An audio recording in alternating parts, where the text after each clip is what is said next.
Hello, I'm Cathy Sorensen. I'm one of the Homeschool Iowa volunteers, and I've been asked to share a little bit about how we've used living books in our homeschool in years past.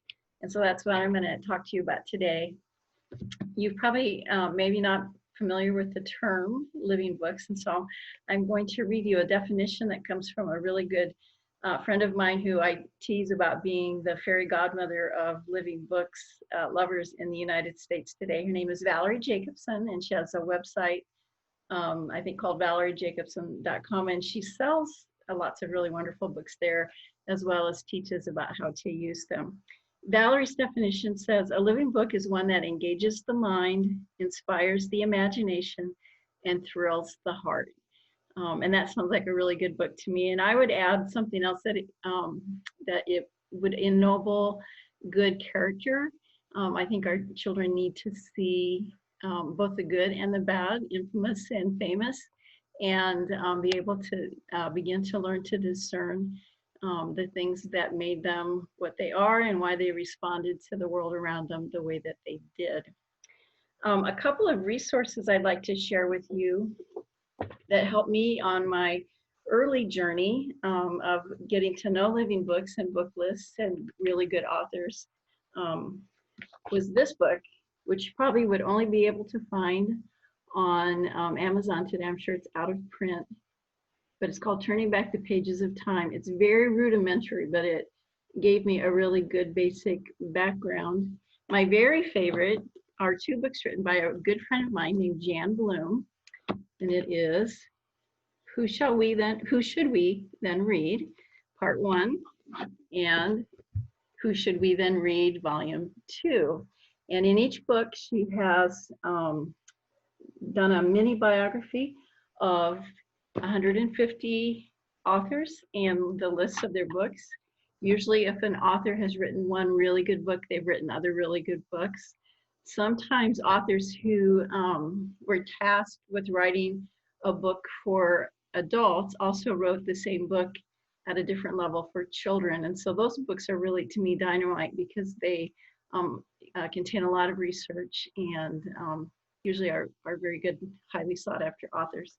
So I spent probably 1 year after I started learning about living books of going through Jan's book and marking the books that we had accidentally read that I didn't even know were great books. And I began to just kind of tally and keep book lists of books that we had read and books that we wanted to find to read. We did unit studies, and so that was also something that compelled me to find good books. The other thing I want to encourage you to do is not just to find good books at the library, but begin to collect books for your own home library. Libraries are throwing books away at an incredible pace, and they've been doing that for about 25 plus years. I happened in the middle of that many years ago in our earlier homeschool days, and so I've been able to amass a really wonderful and incredible homeschool library of about probably 3,500 books. Now, a lot of them are older books. I look for books from what is called the golden years of children's literature. That is 1930 to 1970. And that will be the copyright years of a lot of the books that I'm going to talk about today. They are collectible books, and so you will have to go to eBay or Amazon to find them. Unfortunately, in a lot of cases, those are the books that have been dumpstered or incinerated by libraries through the years, and so they're lost forever. And it makes them a little bit harder to find and sometimes a little bit more pricey.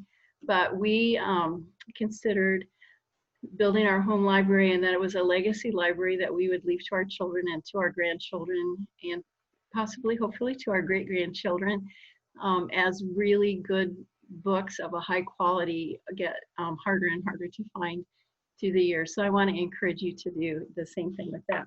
One other book that you've probably heard a lot about is Honey for a Child's Heart by Gladys Hunt. And again, it's not comprehensive, but it's a really, really great book to start. I prefer Jan's books. I just think that there's a lot more meat to them, but you can find this often in thrift stores and at used homeschool curriculum sales and other places like that. So I recommend it. I just prefer Jan's, and so I just wanted to mention that because it might be easier for you to find. Jan's book you can find at her website. If you just Google Jan Bloom, you'll find it. I don't even know what her website is.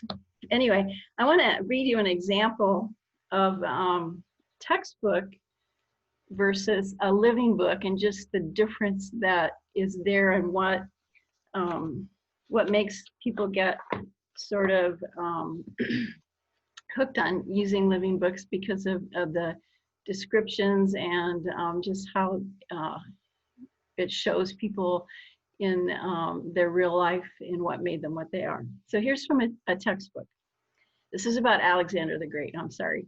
Thanks to his insatiable urge for world supremacy, he started plans to conquer Arabia, but he'd never lived to see it happen. After surviving battle after fierce battle, Alexander the Great died in June 323 BC at age 32. So it's not bad, but it doesn't really catch your interest or make you particularly maybe want to know more. But here's from a book. This is from a series, landmark series of books. These are very, very well written books from the 50s through the early 70s, very collectible. This is World Landmark, and then there's also American Landmark. So this is what this author said about Alexander's end. Alexander's end was that of a man who, for good reasons or bad, had conquered almost the entire world, but who had never been able to conquer himself. The conquest of self is the greatest victory of all, but Alexander, even when he was at the height of his power, had never been able to achieve it. So that's back then. We look at our definition of engages the mind, inspires the imagination, and thrills the heart, and ennobles good character. And you see that all of that in his description of, though Alexander was an incredibly great man with lots of accomplishments and achievements, in the end, that's not, it didn't matter for much. In fact, in the Bible, in Daniel, I think it's chapter 7, God speaks of the end of Alexander the Great's empire and how it was divided into 4 parts after that, out of which we later get the Roman Empire.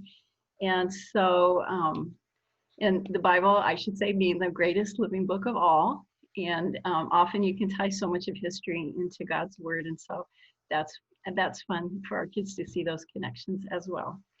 So of those two, which one caught your attention the most? Probably the second one, if you're like me, and that's what you're supposed to say on this video.